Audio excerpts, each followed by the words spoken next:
अस्सलाम वालेकुम रहमतुल्लाहि वबरकातुहू। जी, आज का हमारा जो मौजू है, जो ये आज एक छोटी सी कॉन्फ्रेंस यहाँ पर मुनक़िद हो रही है ख़वातीन के आलमी दिन पर, यानी 8 मार्च ख़वातीन का आलमी डे।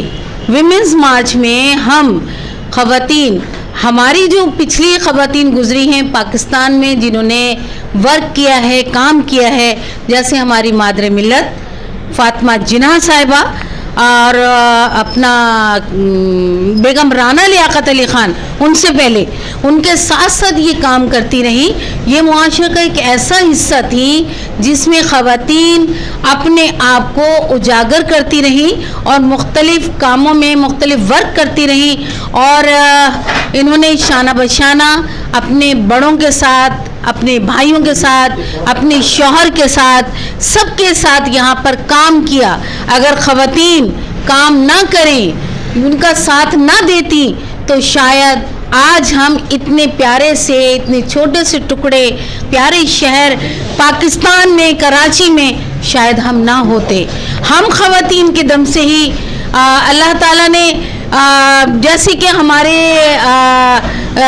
यूँ कहा जाए कि हमारी वो ख़वातीन जो पढ़ी लिखी नहीं है, वो अगर किसी कंपनी में काम करने जा रही हैं, किसी फैक्ट्री में काम करती हैं, तो उनका लेवल कुछ और होता है और वो हमारे जो फैक्ट्री और फैक्ट्रीज़ के मालिकान जो हैं, वो साजबाज करके गवर्नमेंट के साथ उनको उनके हक़ का मुआवजा उनको नहीं देते। जो ख़वातीन को लिखवाते कुछ और हैं, देते कुछ और हैं, उन्हें उनके काम का मुआवजा।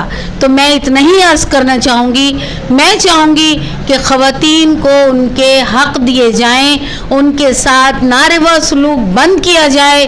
गवर्नमेंट जो है इस पर, उनके एहतिसाल पर उनका साथ दे ख़वातीन का और उनके काम को और उनके नाम को उजागर करते हुए हमारे मुल्क में तरक्की हो और ख़वातीन का नाम भी उसी तरह रोशन हो जैसे कायदे आज़म की बहन हमारी मादरे मिल्लत फ़ातिमा जिन्ना और मिसिज़ राना लियाकत अली का था। जो बहुत बहुत शुक्रिया। मैं चाहूँगी कि हम सब मिलकर एक नारा लगाएं, पाकिस्तान जिंदाबाद। ख़वातीन का जो किरदार है 8 मार्च के हवाले पर से हम ये बात करते हैं, ख़वातीन के किरदार के हवाले से आलमी सतह पे जो ये 8 मार्च को आलमी दिन मनाया जाता है ख़वातीन का। लेकिन मैं समझता हूँ कि पूरे साल खामोश रहते हैं हम और ख़वातीन के हकूक़ का जिस तरह से इस्तेसाल हो रहा है हम नहीं बोलते हैं, तो ये ज़्यादती है ख़वातीन के साथ। हमें ख़वातीन के हकूक़ के लिए, ख़वातीन के हकूक़ के लिए बोलना चाहिए। ना सिर्फ ये कि हम सिर्फ 8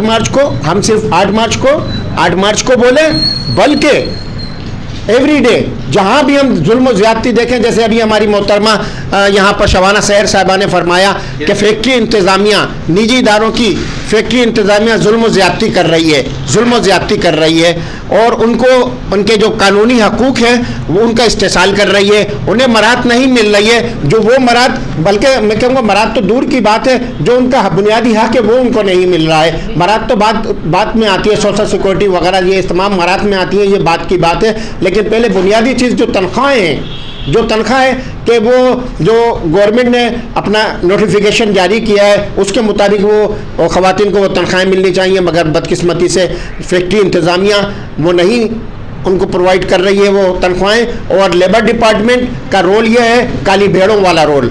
लेबर डिपार्टमेंट क्या कर रही है कि इंतज़ामिया के साथ जाकर अपना माली फ़ायदा उठा रही है, उनसे लिफाफा ले रही है। लेबर डिपार्टमेंट पर सख्ती करनी चाहिए। वहाँ जो इंस्पेक्टर हैं, वहाँ जो डायरेक्टर्स हैं, जॉइंट डायरेक्टर्स हैं, वहाँ पर मेरा अपना वहाँ पर जाना आना होता रहता है और मैं वहाँ देखता हूँ कि वहाँ किस तरह से मजदूर रोल रहे होते हैं, जबकि लेबर डिपार्टमेंट वहाँ मेहनत कशों की वेलफेयर का डिपार्टमेंट है। लेकिन वहाँ देखता हूँ कि मेहनत कशों की वेलफेयर के लिए कोई ऐसा मौसर काम नहीं हो रहा है। वहाँ जो है लेबर डिपार्टमेंट के अंदर जो अफसरान हैं वो बड़ी बड़ी गाड़ियाँ उनके पास हैं, वो आखिर वो गाड़ियाँ कहाँ से आ रही हैं, उनके याशियाँ कैसे चल रही हैं, तो ये इसकी भी जो है ना इंक्वायरी होनी चाहिए।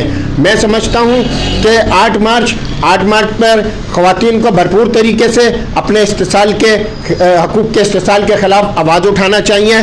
हमने आज इस सिलसिले में 8 मार्च आलमी यौम ख़वातीन के हवाले से यहाँ पर जो इजलास बुलाया है वो इसी हवाले से बुलाया है कि हम ख़वातीन की हौसला अफजाई करना चाहते हैं। मोहिब कौमी समाजी कौंसल की तरफ से हम हर मज़लूम तबके की आवाज़ बन के जो है उठाना चाहते हैं, हम मज़लूम तबके की आवाज़ बनना चाहते हैं और इंशाअल्लाह हम अल्हम्दुलिल्लाह हम ये किरदार भी अदा कर रहे हैं। हम ना सिर्फ ख़वातीन के लिए बल्कि आम आदमी जो गरीब तबका है, जो मसाइल का शिकार है, महंगाई का शिकार है, उसके हकूक़ के लिए अभी मैं देख रहा हूँ कि जो है रमज़ान शरीफ आ रहा है और लोग परेशान हैं। वो ये सोचते हैं कि रमज़ान शरीफ में महंगाई में हम किस तरह से रोज़े के जो मामलात हैं अफ्तारी और सहरी के वो कैसे पूरे करेंगे। फिर उसके बाद ईद की खुशियाँ माजी में भी आम आदमी ईद की खुशियों से महरूम रहा है और इस मरतबा भी हम यही देख रहे हैं कि ईद की खुशियों से आम आदमी को महरूम देख रहे हैं। तो मैं बहुत पुरजोर ये कहूँगा हुक्मरानों को कि आम आदमी के लिए वो इक़दाम किए जाएँ ईद की खुशियों के लिए कि वो महरूम ना हो ईद की खुशियों से। हम ये समझते हैं कि ये हुक्मरानों की और रियासत की ज़िम्मेदारी है कि वो आम आदमी के और तमाम आवाम के हकूक़ के तहफ़्फ़ुज़ के लिए इक़दाम उठाएँ, उनको बुनियादी सहूलियात फ़राहम करें, बुनियादी हकूक़ फ़राहम करें। मैं ख़वातीन को 8 मार्च के हवाले से ख़राज तहसीन पेश करता हूँ। ख़वातीन का बड़ा किरदार है माशरे में और माशरे की तरक्की में, एक अच्छा माशरा तश्कील देने में ख़वातीन का बहुत इंतहाई अहम रोल है। बहुत शुक्रिया जनाब।